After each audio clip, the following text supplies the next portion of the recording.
Good evening, students. Today we'll see the nuclear power plant, how it works.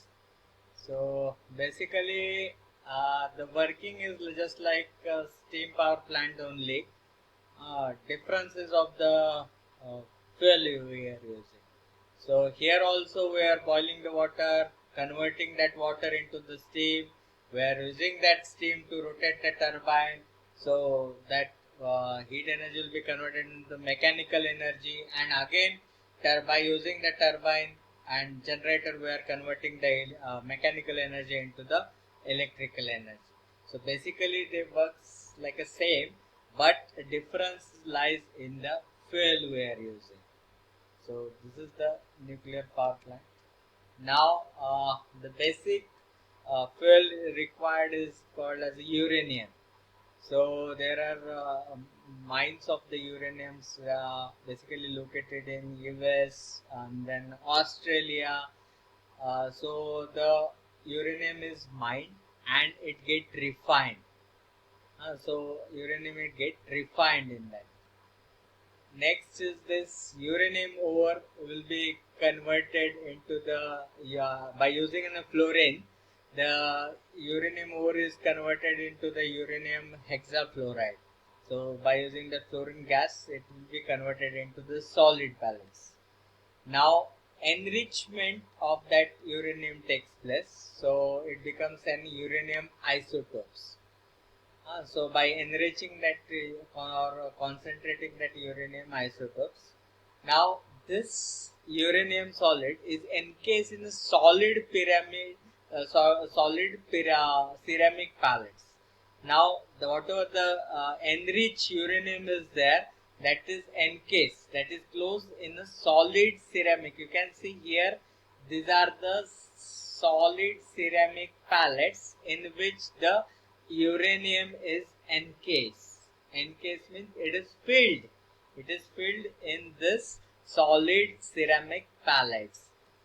Now the fuel rod. Now all these pellets, fuel rod are filled with these pellets, and these are formed. The groups are formed in the fuel assemblies. So the fuel rod are filled with these pellets that you have seen earlier. Now this is the fuel rod. Now how it works? So it uses the fission process. The energy will come by using a fission process.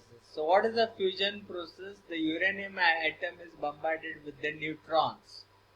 So the neutrons will be bombarded on a uranium atom, and due to the bombardment of this neutron, the uranium atoms get splits, and splitting of this and further splitting of these atoms releases the neutrons again, and again that will bombard on the uranium atoms, splitted uranium atoms. So in this process enormous amount of heat will also generated, and this is called as a chain reaction. So neutrons are bombarded on the uranium atom. As it will get bombarded, the uranium atom will get split in the atoms, number of atoms.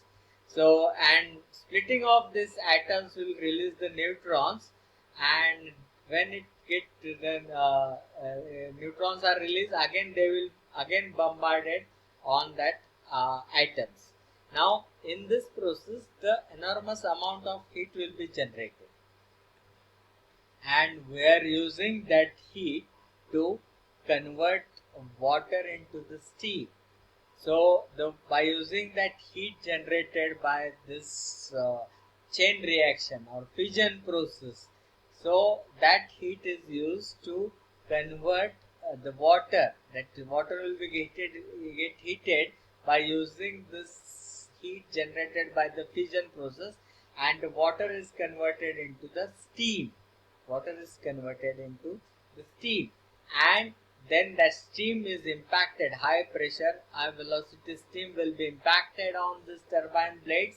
So the heat energy will be converted into the mechanical energy as it impacted on a turbine blade. Turbine blade starts to rotate, and the heat energy will be converted into the mechanical energy.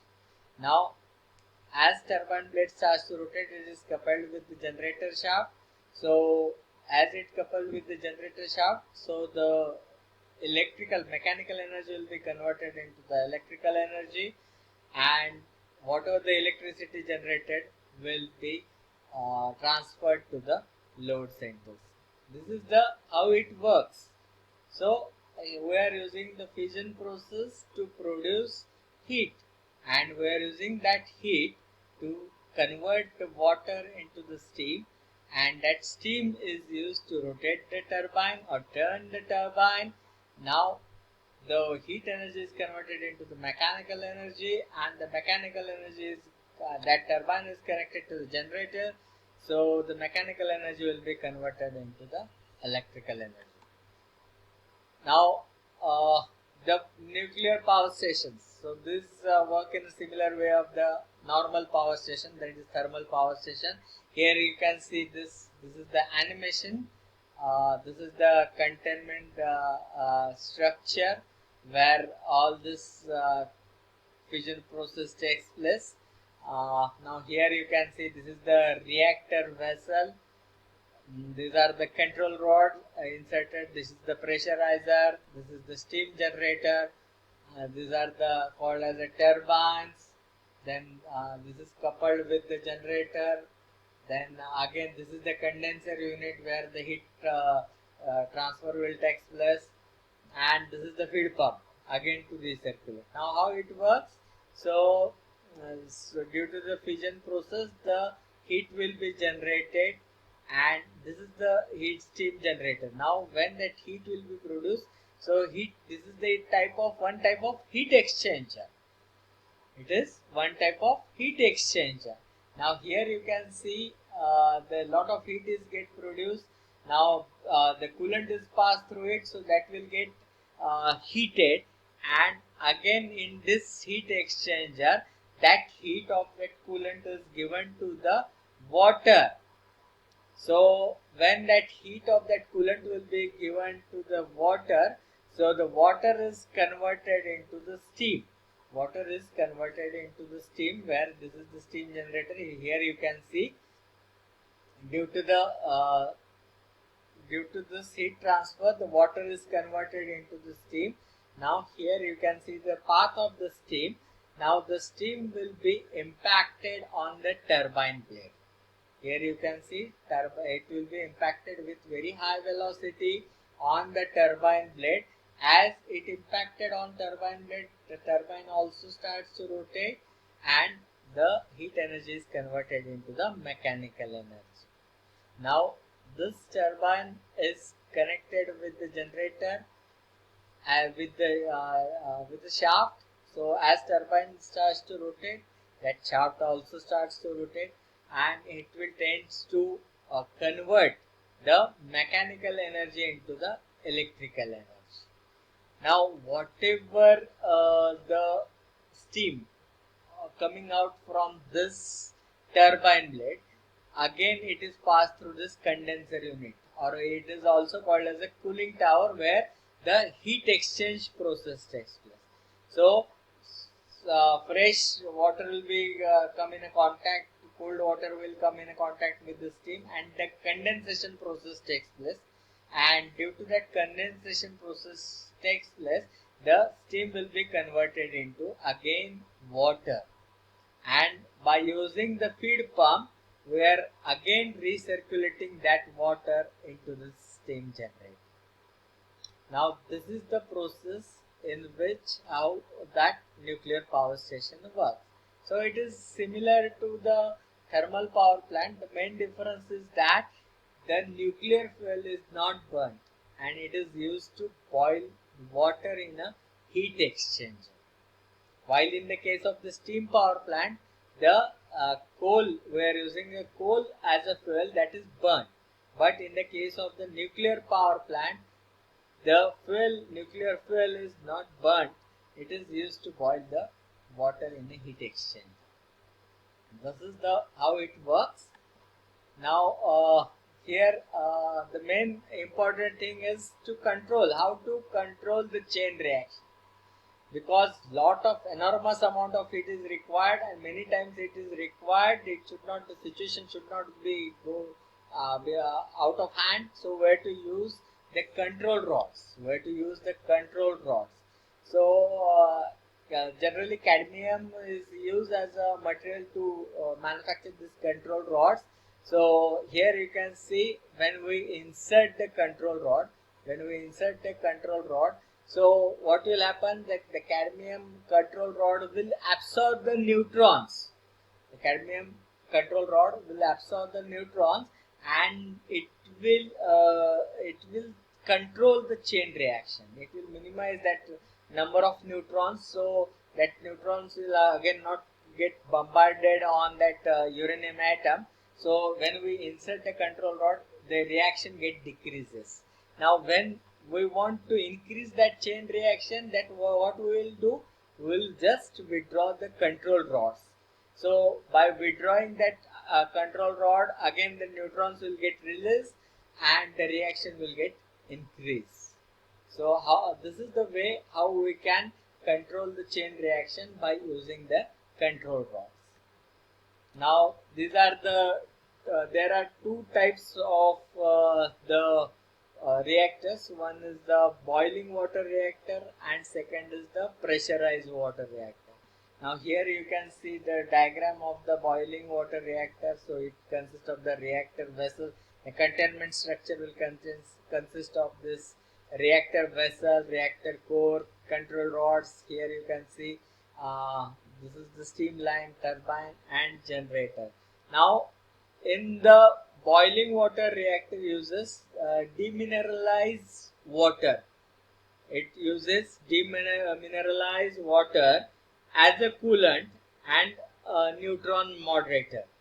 Heat is produced by nuclear fission in the reactor core. Here you can see heat is produced in the reactor core by using a nuclear fission process, and this causes the cooling water to boil. This heat causes the cooling water to boil, producing the steam, and that steam is directly used to drive a turbine, after which it is cooled in a condenser,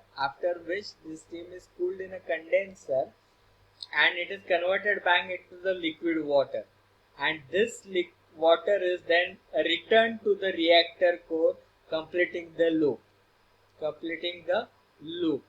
So this is the working of the boiling water reactor. It is also called as the BWR. This is the short form of BWR. This is the second one. This is the pressurized water reactor. Another type. This is the pressurized water reactor.